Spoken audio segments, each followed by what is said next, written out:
दसरा मेळावा दोन्ही शिवसेने, दोन्ही नाही, एकच. 5 दसरा मेळावे आहेत यंदा. RSS चा आहे, दसरा जनतेचा मेळाव्याची आहे. परंपरा ही दोनच मेळावे आहेत. एक राष्ट्रीय स्वयंसेवक संघाचा संचलन किंवा मेळावा हे नागपूरला होत आला आहे वर्षानुवर्ष, आणि दुसरं हिंदू हृदय सम्राट शिवसेना प्रमुख बाळासाहेब ठाकरे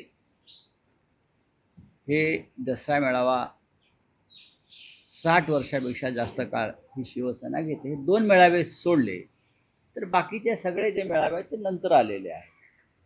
आणि मुंबईतला एकच मेळावा हा सन्माननीय उद्धव ठाकरे शिवसेना पक्षप्रमुख त्यांच्या शिवतीर्थावर होईल. आता तुम्ही इतर मेळाव्यांना सुद्धा दसरा मेळावे म्हणत असाल तुम्ही, तर हा तुमचा प्रश्न. राहुल सर, तुम्ही म्हणालात की दसरा मेळावा ही शिवसेनेची परंपरा, पण गेल्या आपण एक साधारण 3 वर्षात असं पाहिलं की 2 दसरा मेळावे शिवसेनेचे होतात, त्यापैकी एक दोन हा होत नाही, मी परत शिवतीर्थावर म्हणतो होतो. एक होतो. बघा, चोर बाजारामध्ये खूप माल विकायला असतो. चोर बाजारामध्ये मुंबईमध्ये एक चोर बाजार आहे, दिल्लीमध्ये एक चोर बाजार आहे.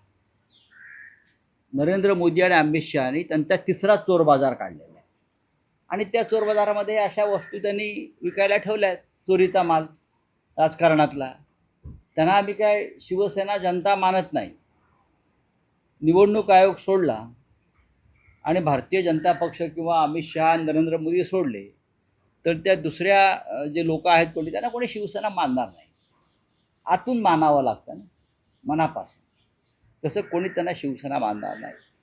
प्रचंड पैशाचा वापर करून लोक आणले जातात आणि आमचा मेळावा, आमचा. अरे तुम्ही कोण आहात? तुम्ही कधी स्थापन केली शिवसेना हे सांगा ना जरा. तुम्ही शिवसेना कधी स्थापन केली? तुम्ही या महाराष्ट्राला तुम्ही काय विचार दिला? तुमचा जन्म कधीचा आहे?